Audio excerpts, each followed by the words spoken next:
Forensic जांच तो शुरू हो चुकी है, एनआईए एनएसजी की टीमें भी वहां पहुंच चुकी हैं। क्या गतिविधि चल रही है वहां? जी ममता, मैं बता देना चाहता हूं कि पहले यहाँ पे जो डीजीपी ने कहा है कि यहाँ पे 9 बम धमाके हुए हैं, जो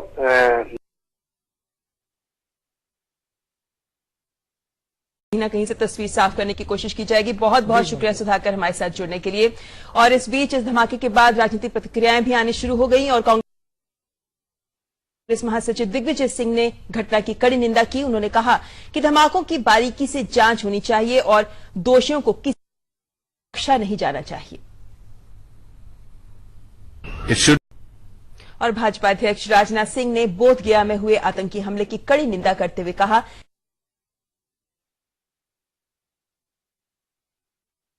कि देश की आंतरिक सुरक्षा की हालत बेहद खराब है, लेकिन सरकार के पास इसे लेकर व्यापक कार्य योजना नहीं है। महाराष्ट्र के गढ़चिरौली जिले के इटापतली तहसील में पुलिस और अब अंतर्राष्ट्रीय खबर में मिस्र में मोहम्मद अलवरदेई को देश का कार्यवाहक प्रधानमंत्री नियुक्त किया गया है।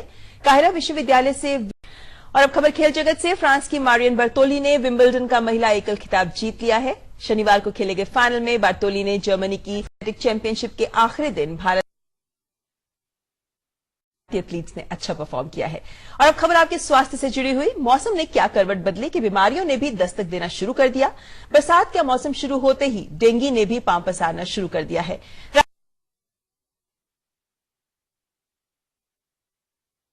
राजधानी दिल्ली की बात करें तो इस साल 8 डेंगू के मामले सामने आए हैं। डेंगू बीमारी क्या है, लक्षण इसके, कैसे बचे इस बीमारी से? DD news. अभी बरतिए सावधानी और बचिए डेंगू से। इस बुलेटिन में फिलहाल इतना ही। थोड़ी देर में आपके साथ होंगी जवागी, लेकिन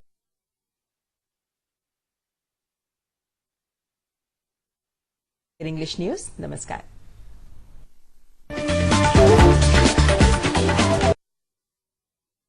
आपका स्वागत है और इस वक्त की खबरों के साथ मैं हूं ममता चोपड़ा। और शुरुआत करते हैं आज के दिन की बड़ी खबर।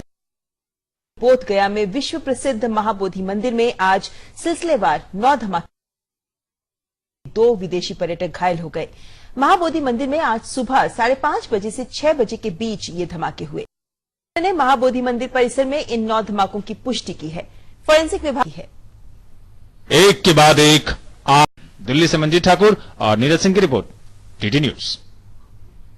और बिहार के पुलिस महानिदेशक अभयानंद ने बताया कि कुल 9 विस्फोट हुए हैं। उन्होंने जिंदा बम भी निष्क्रिय कर दिए गए। संवाददाता सम्मेलन को संबोधित करते हुए डीजीपी अभयानंद ने कहा कि हमले में 2 लोग घायल हुए हैं, अब खतरे से बाहर है। उन्होंने मंदिर पूरी तरह से सुरक्षित बताया है। संवाददाता के सवाल के जवाब में उन्होंने कहा कि ऐसे हमले जो भी होते हैं वो होते हैं। मंत्री आरपीएन सिंह ने इसे एक आतंकी करतूत बताया और कहा कि दोषियों को बख्शा नहीं जाएगा। आतंकवादियों द्वारा बताया है। केंद्रीय गृह सचिव अनिल गोस्वामी ने नई दिल्ली में एक उच्च स्तरीय बैठक के बाद बताया कि आतंकवादी गुट ने इस हमले की जिम्मेदारी नहीं ली है। जांच जारी है। इसके लिए एनआईए और एनएसजी की टीमें घटनास्थल पर पहुंची। सचिव दिग्विजय सिंह ने घटना की कड़ी निंदा की है। उन्होंने कहा कि धमाकों की बारीकी से जांच होनी चाहिए और दोषी बख्शा नहीं जाना चाहिए। It should be investigated. Singh ने बोधगया में हुए आतंकी हमले की कड़ी निंदा करते कि देश की आंतरिक सुरक्षा की हालत बेहद खराब है, लेकिन सरकार के पास इसे लेकर व्यापक कार्य योजना नहीं है। महाराष्ट्र के गढ़चिरौली जिले के नक्सलियों के बीच चल रही मुठभेड़ में 6 नक्सलियों के मारे जाने की खबर पर भ्रष्टाचार का आरोप लगाया है। उन्होंने आज लखनऊ में बहुजन समाज पार्टी की ब्राह्मण समाज भाईचारा रैली को संबोधित व्यवस्था की स्थिति पूरी तरह बिगड़ चुकी है। प्रदेश में चोरी, डकैती, फिरौती, लूटमार, हत्या, सांप्रदायिक दंगों और तनाव की घटनाएं चरम पर हैं। विश्वविद्यालय से विधि स्नातक रहे अलवरदेई ने राजनयिक के रूप में अपना करियर शुरू किया और वो सिस्को अंतर्राष्ट्रीय हवाई अड्डे पर एशियाना एयरलाइंस के एक बोइंग 777 विमान के दुर्घटनाग्रस्त होने से एक व्यक्ति की मौत हो गई और 30 घायल हो गए। और अब खबर खेल जगत से। पुणे में आयोजित भारत को पुरुषों की 400 मीटर बाधा दौड़ में कांस्य पदक हासिल हुआ। तीसरा स्थान प्राप्त करके देश को दिन का पहला पदक दिलाई। ब्रिटेन के एंडी मरे और सर्बिया के नोवाक जोकोविच के बीच आज विंबलडन के पुरुष एक खेला जाएगा।